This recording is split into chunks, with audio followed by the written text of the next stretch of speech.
Welcome to the learn and grow academy. Learn and grow academy में आपका स्वागत है।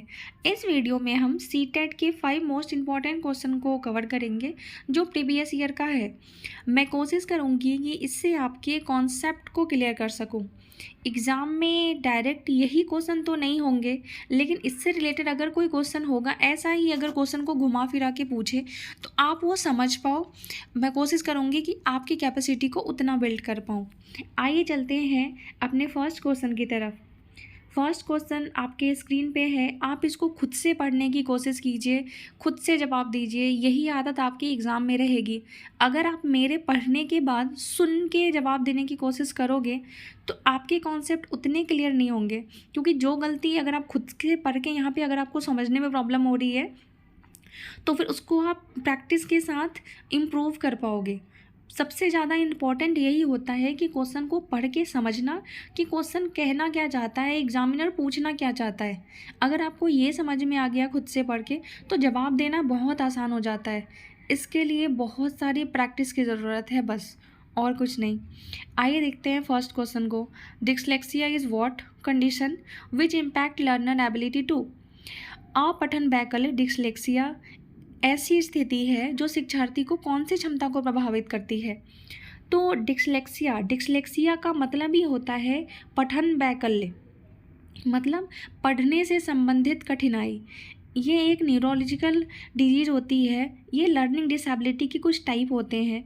इसमें बच्चे को इनको लेटर रिवर्स दिखते हैं, ये उल्टा दिखता है। ये 100 को वॉच पढ़ते हैं, न्यूक्लियर को अनक्लियर पढ़ते हैं। इनको पढ़ने में दिक्कत होती है। इसका डायरेक्ट इनडायरेक्ट आंसर ये भी हो सकता है कि लिखने में, अगर ये ऑप्शन में लिखने में दिक्कत भी दिया रहे तो वो भी आप दे सकते हो, अगर कोई ऑप्शन मैच ना करे तो, क्योंकि जो बच्चा पढ़ेगा गलत वो लिखेगा भी गलत। तो इसका ऑप्शन नंबर 4 सही है, क्योंकि जो फर्स्ट ऑप्शन है शारीरिक साथियों के साथ समाजीकरण, तो सोशलाइजेशन से इसमें कोई मतलब नहीं है। संवेदी और शारीरिक गतिविधियों में समन्वय, तो बॉडी मूवमेंट में उनको कोई दिक्कत नहीं होती है।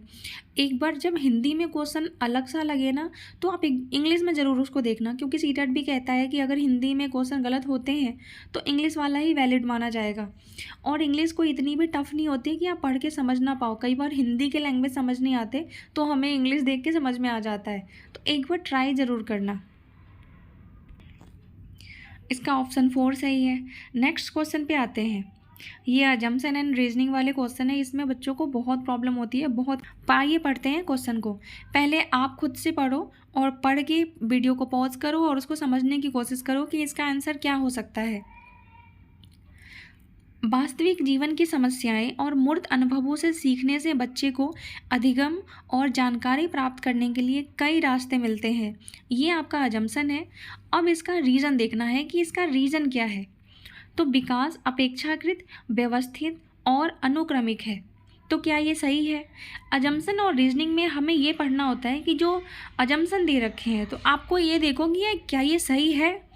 अगर ये सही है तो ये तो सही हो गया। फिर अब नेक्स्ट देखना है कि ये जो बातें बोली गई है क्या इसका रीजन सही है। अगर रीजन सही है तो फिर ठीक है, दोनों सही है और पहले वाले की व्याख्या दूसरा सही कर रहा है। तो ऐसे ही आपको देखना होता है। अजम्पशन तो सही है, बच्चे रियल लाइफ से जोड़ के अगर पढ़ाओ तो वो सीखते हैं। तो रीजन को देखते हैं कि अजम्पशन के लिए रीजन जो दिया गया है क्या रीजन सही है। तो रीजन में दिया गया है कि विकास अपेक्षाकृत व्यवस्थित और अनुक्रमिक होता है। तो ऐसा बिल्कुल नहीं होता है। हर जगह के बच्चों का डेवलपमेंट एक जैसे नहीं होता है। इसका ऑप्शन नंबर 4 सही होगा। अगर आपने आंख बंद करके ऑप्शन सी लगा दिया होता ना, सही व्याख्या करता है, तो आपका गलत हो जाता। इसलिए क्वेश्चन को पढ़ के आंसर देना चाहिए और समझ के। नेक्स्ट क्वेश्चन पे हमारा नेक्स्ट क्वेश्चन है कि पाठ्य पुस्तकों और मीडिया में विभिन्न जेंडर का प्रतिनिधित्व कितना और किस तरीके से किया जाता है।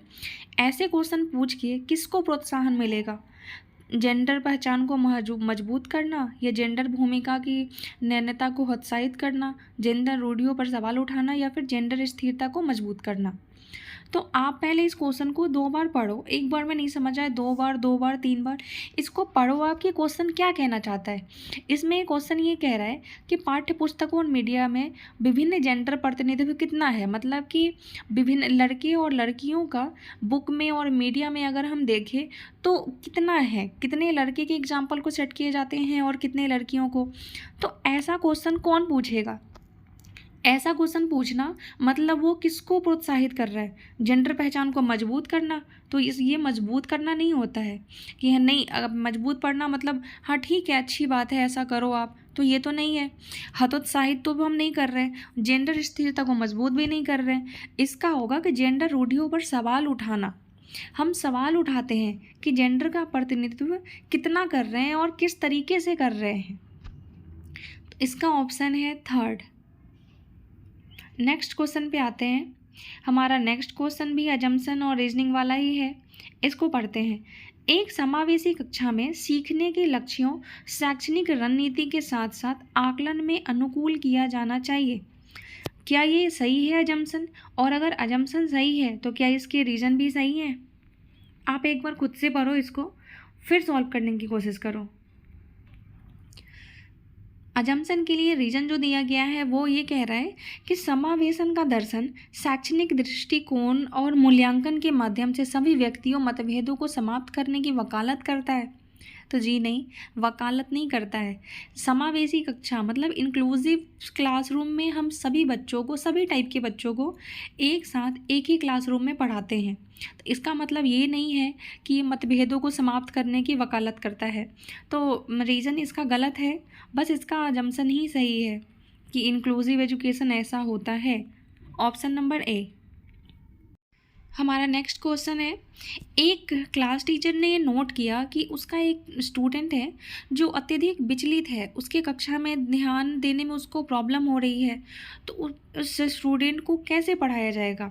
उसका ध्यान केंद्रित करने के लिए कौन सा तरीका प्रभावी होगा? तो इसमें पहला दिया गया है कि 100 नियम, एक टाइमर दे दो बच्चे को टाइम मैनेजमेंट के लिए, सेल्फ रेगुलेशन। नेक्स्ट है उसके माता पिता को बुला के और छात्र के खिलाफ सख्त अनुशासनात्मक कार्यवाही करना, मतलब उसके पेरेंट्स को बुला के और उसको बोलना कि आपका बच्चा ऐसे कर रहा है और मतलब उसको पनिश करना। नेक्स्ट है छात्रों को कक्षा के दौरान बार बार कार्य करने के लिए बोलना। फिर नेक्स्ट है कि छात्र को सख्ती से अपना अवधान अवधि बढ़ाने के लिए कहना। तो इनमें से कौन सा सही होगा? आप सभी ऑप्शन को एक बार ध्यान से पढ़ना कि क्या कह रहा है। तो आप अगर टीचर होते तो आप क्या करते? आपके क्लास में अगर कोई बच्चा उसको पढ़ाई में उसका मन नहीं लग रहा है तो एज ए टीचर आपका क्या रोल होना चाहिए? कि सीधा आप उसके पेरेंट्स को बुलाओ और उसके सामने उसको सुना दो, तो क्या ही वो बच्चा नेक्स्ट टाइम से वैसी गलती नहीं करेगा?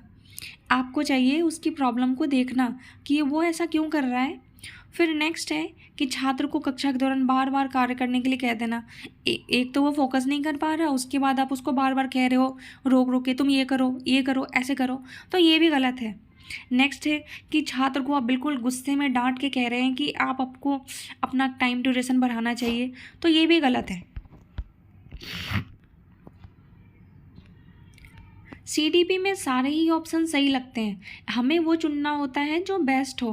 तो इसका फर्स्ट ऑप्शन कह रहा है कि गिविंग ए टाइमर, उस बच्चे को टाइमर दे दो सेल्फ रेगुलेशन के लिए, जिससे वो अपना टाइम मैनेजमेंट कर सके। तो ये बिल्कुल परफेक्ट ऑप्शन है, ऑप्शन नंबर ए के साथ हम जाएंगे। इस वीडियो में इतना ही, फिर मिलेंगे अगले वीडियो में, तब तक के लिए बाय बाय, टेक केयर।